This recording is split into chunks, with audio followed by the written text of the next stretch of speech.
Hello guys, how are you? I'm Hardeep Singh. Welcome back to your own YouTube channel. IELTS updates and recent exams. For more updates related to recent IELTS exam writing test topics, listening, reading, practice test, and speaking, you got guesswork. Please guys participate in everyday listening and reading practice test to achieve your desired band score in your actual IELTS exam. Please hit the like and subscribe button. Press the bell icon for the upcoming notifications. Don't forget like, subscribe and share my YouTube channel and my Facebook page, IELTS updates and recent exams. Part 1. Listen to the conversation between a doctor's secretary and Mr. Jones, who wants to make an appointment with the doctor. Now look at questions 1 to 5.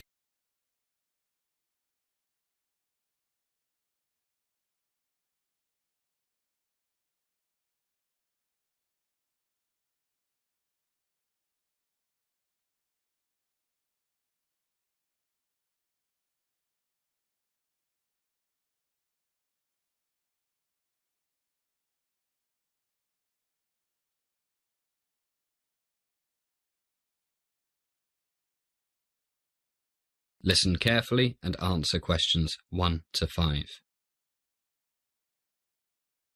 Good morning, Dr. Ritter's office. Can I help you? Hi. Yes, I'd like to make an appointment to come in for a checkup, please.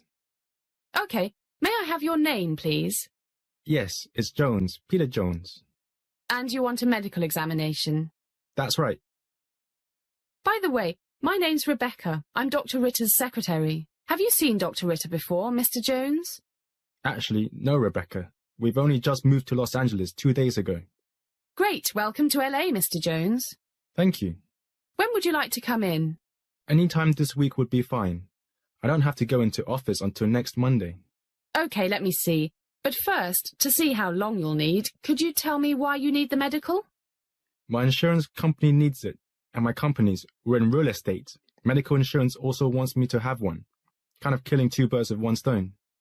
Sure is. Insurance companies want a fairly complete examination, so that means you'll have to come in the morning, and don't eat or drink anything after midnight the night before. No problem. Let me see. Would 9 a.m. Thursday be convenient? 9 a.m. Thursday. No problem. Oh, I forgot. We have a meeting with my children's new headmaster that morning. That's at 11. Look at questions 6 to 10.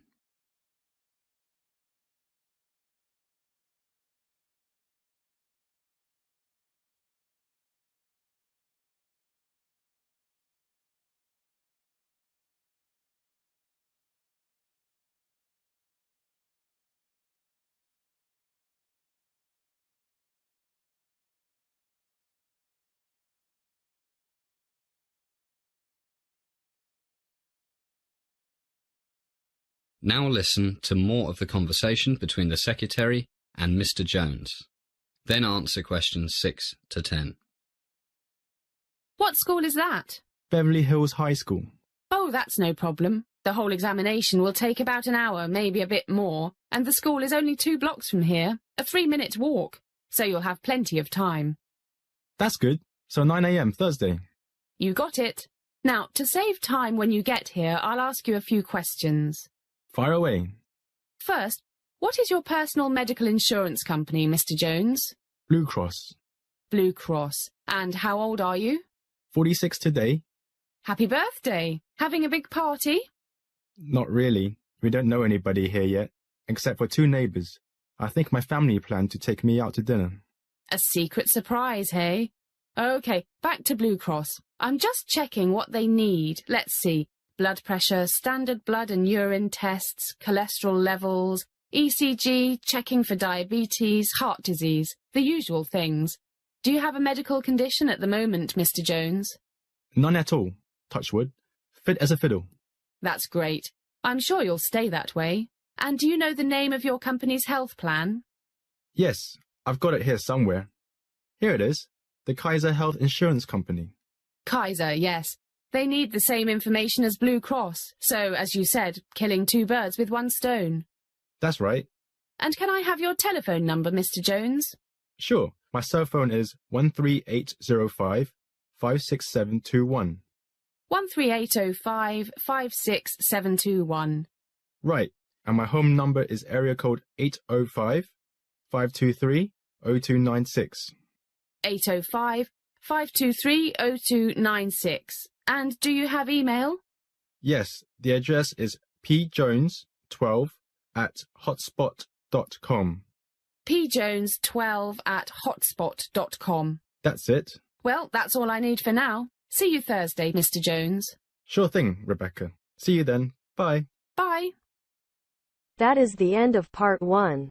You now have half a minute to check your answers.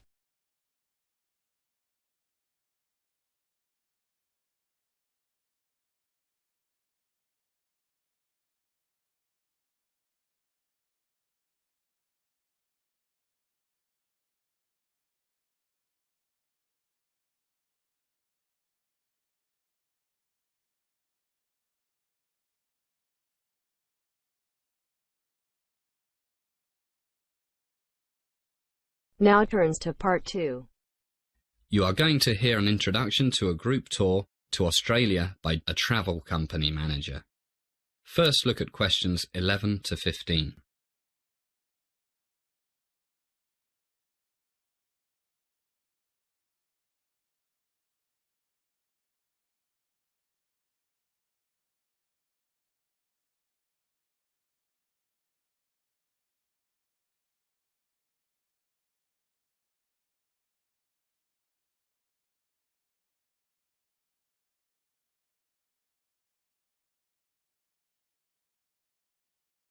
As you listen to the first part of the talk, answer questions 11 to 15. Good morning, everybody, and welcome to Morning Sun Travel. I'm Rick Smith, and I manage our group tours to Australia, New Zealand, and the South Sea Islands. It's good to see so many of you here. As you know, I'm going to introduce our latest product, the 21-day Grand Australian Tour. First of all, why did we develop this new tour? Well, our 2-week Aussie tours have proved really popular over the past few years, so after doing some market research, we found that there's a demand for a longer tour. In fact, looking around, I see some faces I recognise. You two went on our Australian tour last year, right? Great. Good to see you back again. If you think I'm exaggerating about Australia, you can interrupt me. Another thing. It's a long way from England to Australia, and many of our clients think it's a pity to go all that way for just a couple of weeks.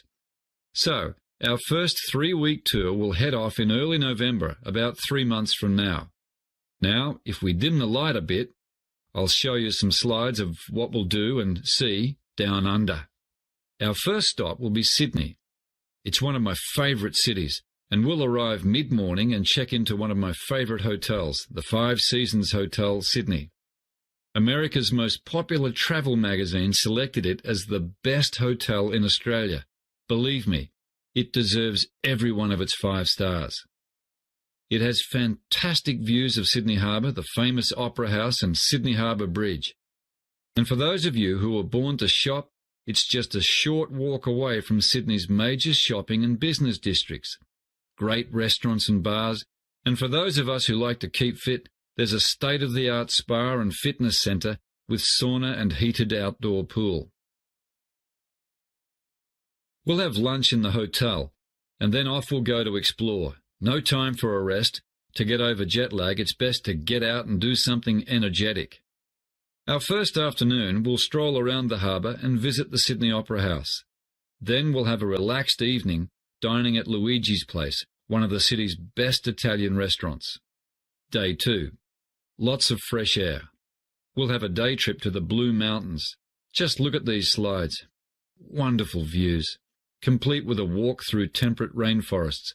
And these pictures are Featherdale Wildlife Park, the best wildlife park in Sydney, where you can feed kangaroos, have your photo taken with koala bears, and see over 2,000 different other types of Australian animals, including crocodiles, Tasmanian devils, wombats.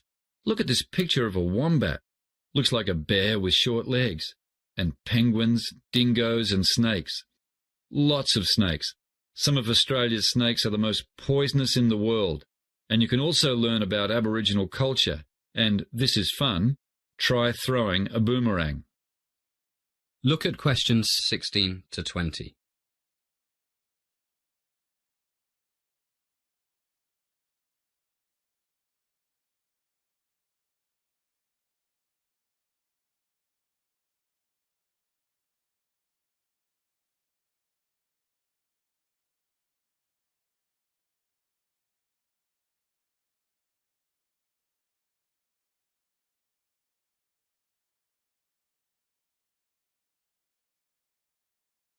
And look at these slides. Australia's Grand Canyon, the Megalong and Jamison Valleys. Incredible! On the way back, we'll get in our bus and stop at the Sydney 2000 Olympic site, where you can see Stadium Australia, the Superdome, the Aquatic Centre, the Olympic Village, and lots more. So, day 2, great day. But that's not all. After that, we'll take a cruise down the Parramatta River, under the Sydney Harbour Bridge, and into Sydney Harbour. Any questions so far? Okay, let's see what we'll be doing on day 3. Anyone flown in a seaplane? Just a few of you. Well, a visit to Sydney would not be complete without viewing the world-famous Bondi Beach from 500 feet in the air, and this is a picture of Bondi Beach. We take off from Rose Bay, which is not far from our hotel. This should be a slide of Rose Bay. Yes, it is. You can see the seaplane taking off. Then we fly down the coast to Bondi Beach. Look at that surf. Returning back up the coast, we fly over Manly and Longreef before returning to the harbour, climbing to a height of 1,000 feet for a vista of Sydney Harbour, which will take your breath away. Look at this slide. And this one. Wow! And then back to Rose Bay. Then it'll be time for lunch in Chinatown. That's a great thing about Australia. It's a country of immigrants. So in the cities you can get just about any food you like. Greek, Chinese, Mexican, you name it. And perhaps you'd like to try kangaroo meat. Very low fat. And after a big lunch, we'll go to walk it off in Luna Park. I can't begin to tell you how much there is to see and do here. We'll just run through a few slides. Picture's worth 1,000 words, as they say, to give you an idea. Hey, I see the coffee's here. It's a bit early, not to worry. Let's all grab a cup now, and then we'll move on to Melbourne, then the Great Barrier Reef, and all the other great places on the itinerary. That is the end of part 2. You now have half a minute to check your answers.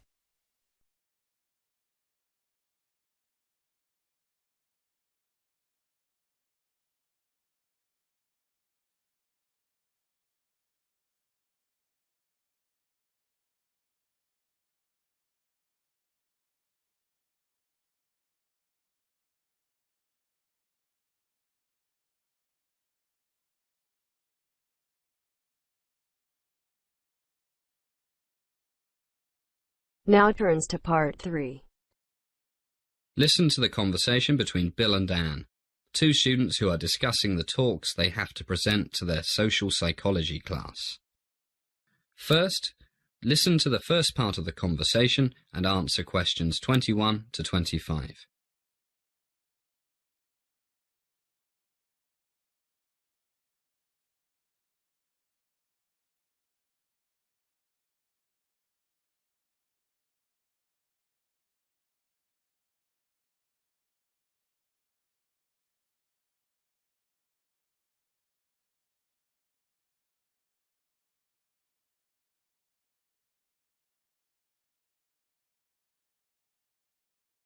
Hi, Anne. How's it going? I'm going mad.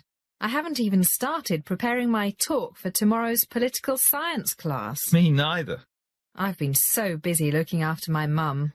She's still ill. Yeah. The doctor says I should get someone to do all her cooking and cleaning for another week or so, but we can't afford to employ someone to help her.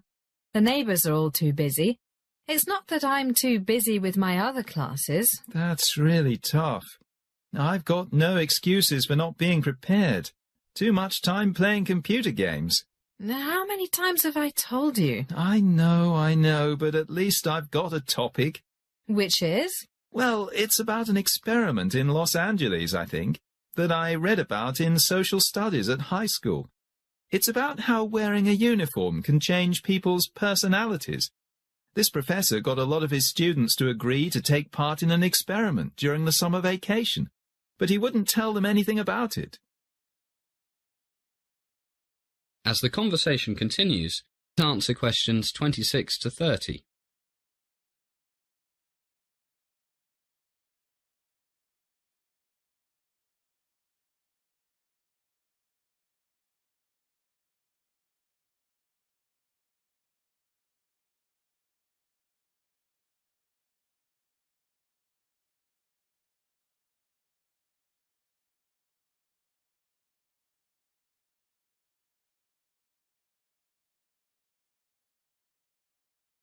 Can you remember the professor's name? No, but I think he was from the University of California at Los Angeles. Well, at least you've got the most important thing, a topic. I haven't even got that. So, what happened in this experiment? Well, the prof got the local police to cooperate. One night, they went to about 20 students and arrested them. Poor guys didn't have a clue what for. And they didn't know it was the experiment they had volunteered for? They had no idea. And it had been weeks since they volunteered for the experiment. Anyway, the cops took them to a school building that had been made to look like the inside of a prison or a police station. Can't remember. It's not important. And what happened then? Did they get charged or something?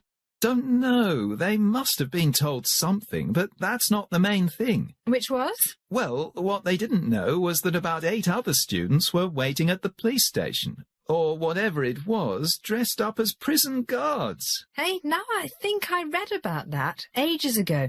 The experiment took place in the early 70s, and the students dressed as prison guards were told to act like prison guards.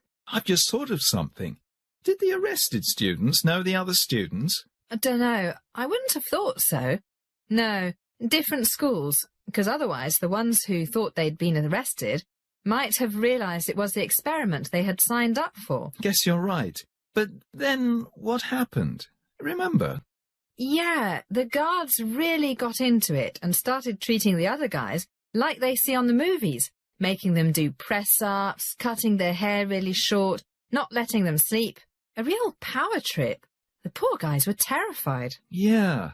The experiment was supposed to last for a week, but things got out of control, remember? The guys who thought they were prisoners, not guards, started having nervous breakdowns. Hey, look at the time. I gotta go. At least you've got something to talk about. How role-playing can get real, especially when we put uniforms on. Yeah, and the students were normal, nice guys. Who didn't waste time with computer games. That is the end of part 3.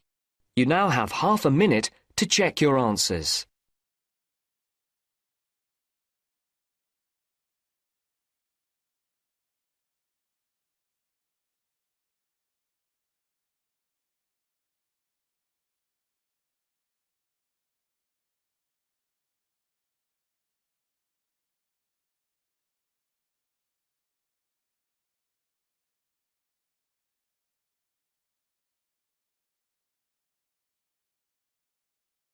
Now turns to part 4. You are going to hear a lecture about sales and marketing. You now have some time to read questions 31 to 40.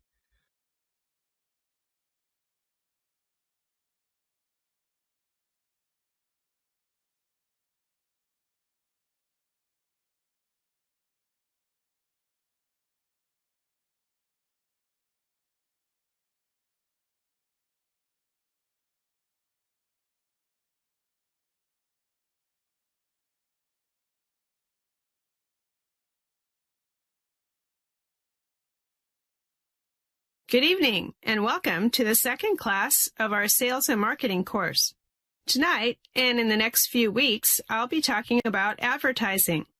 To be specific, about different types of advertising, different types of message, all of which, of course, are supposed to make your company or your organization The government, perhaps, more successful.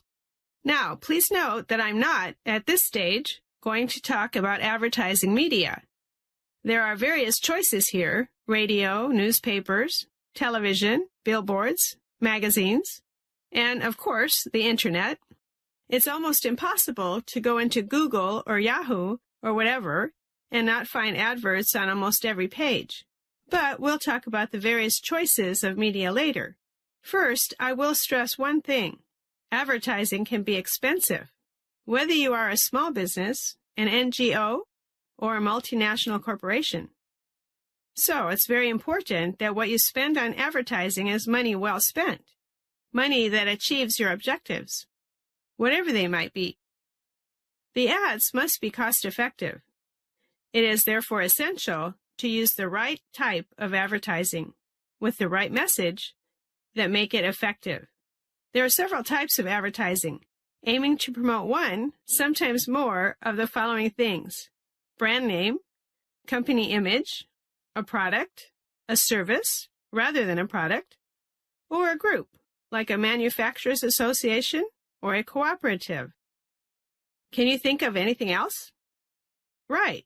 You might want to make people look after their health better and associate your company with things that can help them do this.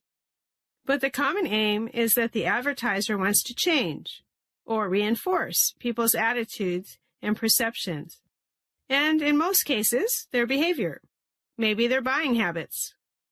Which type you choose depends on your objectives. All clear so far? Good. Okay, let's look at a very common type, advertising designed to promote a brand name. If you go out to buy many types of product, toothpaste, detergent, cheese, how many of you think of the name of the company that made it? Right, you don't usually think of Procter & Gamble when you buy the company's Tide laundry detergent, or Cascade dishwashing powder, or the Kraft Company when you buy Philadelphia cream cheese. That's right, Philadelphia cream cheese is a registered brand name. In fact, the name of the company, Kraft, is hardly noticeable on the package. The point is that these companies have successfully promoted the name of various products, and consumers buy these products primarily because they recognize the brand name and may not even know the name of the company that makes it. So, advertising to promote a brand name is designed to create and keep strong image in the customer's mind of the product, not the company. For example, would you buy Shell? You know, the big oil company. Would you buy Shell beer? It's a famous company, but probably not. Imagine. But what if Shell had bought a brewery and marketed a beer they called Granddad's Old Ale? You can bet that the word Shell Oil Company would be in the smallest print possible and would never be mentioned in Granddad's Old Ale advertising.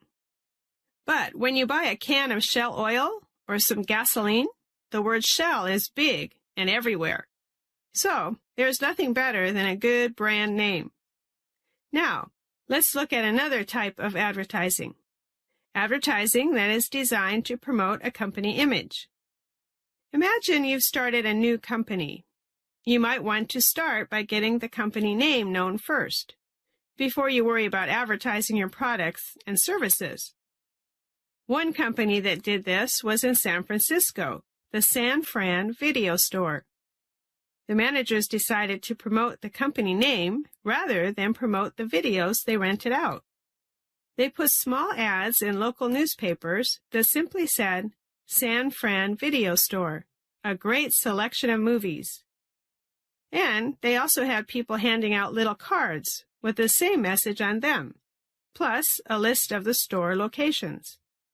So they didn't spend a fortune on advertising. They put most of their money into making sure they had a great selection of movies. And it worked. They started with 4 stores in 1995, and now they have, at last count, 27.